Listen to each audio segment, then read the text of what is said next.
So first off, this isn't anything new for me. I wanted to, well, I just happened to sew these pieces together with the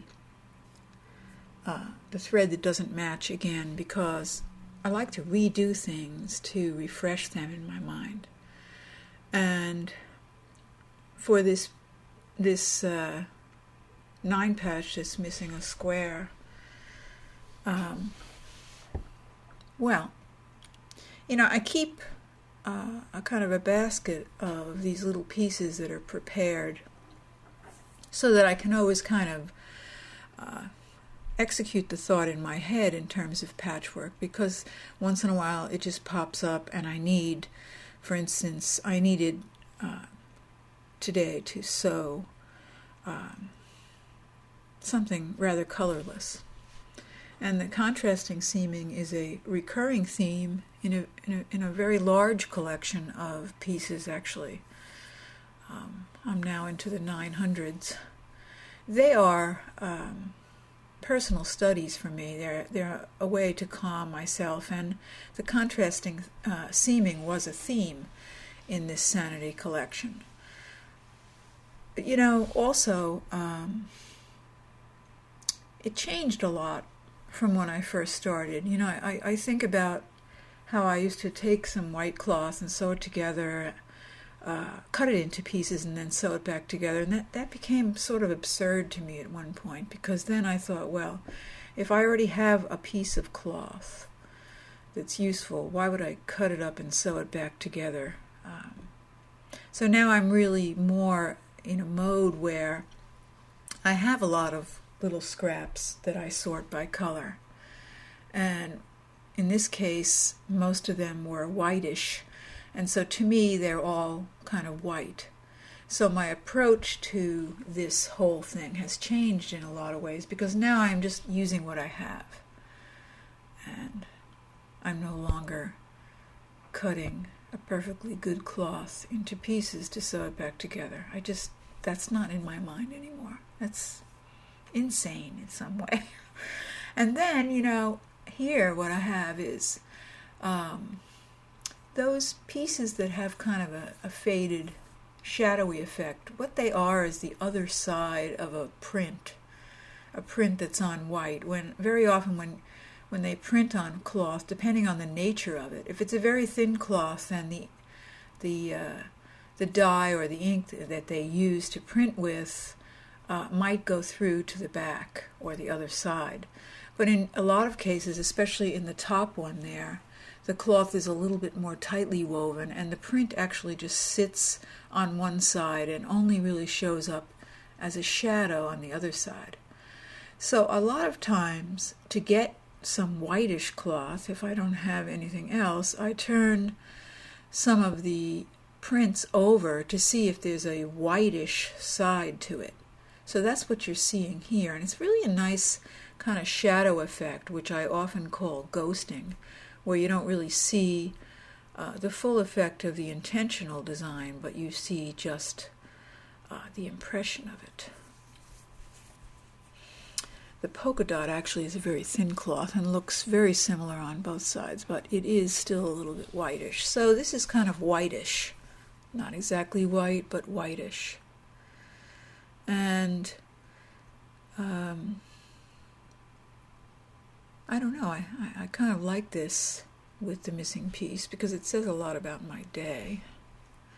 And if you also notice, I haven't basted these because I made them just then, and the crease was still there, and I didn't really need the baste. I'll probably go in and now baste the seams down, because again, that basting of the seam, it has more than one function. The first thing is it holds the piece together so that, especially if it's sitting in a basket or your pocket or your bag. I mean, it was a thing about commuting and traveling and portability that over time the seam that you put in there sort of goes away, so it was kind of a keeper. But at the same time, it also has a lot to do with the way the patchwork feels. It just makes the whole thing have a oneness and a wholeness to it. So I wanted to say those things about this. And then in terms of seams in general, seams is a very, very big subject when it comes to patchwork. And I did talk a little bit about it in Small Journeys, and I made this notes page, which has a lot of thoughts about the seams and about the contrasting thread, and how the contrasting thread becomes much more of a deliberate element in the seam, and how it can be used in a sort of design way, by matching the thread and then not matching the thread. You could really, you can really play with that a lot, and I plan to do that. I have some larger cloths in the planning, and I'd like to show some of those. And also the type of seam. In this case, the overcast for the paperless piecing, or the English paper piecing, the seam can show a lot more because of the nature of the stitch. When you're using a running stitch, a lot of times you see the seam less.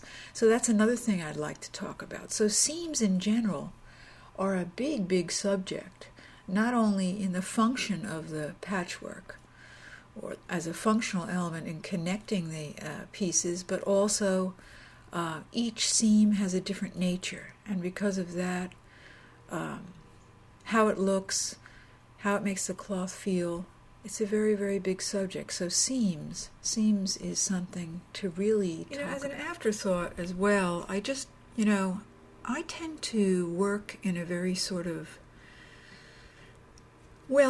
for some it might seem sort of chaotic, but I just try to address the thoughts as they pop up in my mind, and they're not always in any particular order. So I really like this idea of being able to do that here on the blog, and then be able to pull it together in some sort of order over at Feel Free, because today it was just the seams, and I really would, if I was giving a class, I might talk about cloth first, but I didn't want to lose the thought. I loved the little incomplete 9 that happened and how it fit into this whole puzzle. So again, I'm going to create a considering patchwork page, and I'm going to cluster all of these musings that go on over here, because I'm sure a lot of life will come up in between. So I can keep track of all the considerings. It'll be easy to follow it over there, and then I can also cluster them. I have to make a seam page, really, because there's just so much. There's like so much.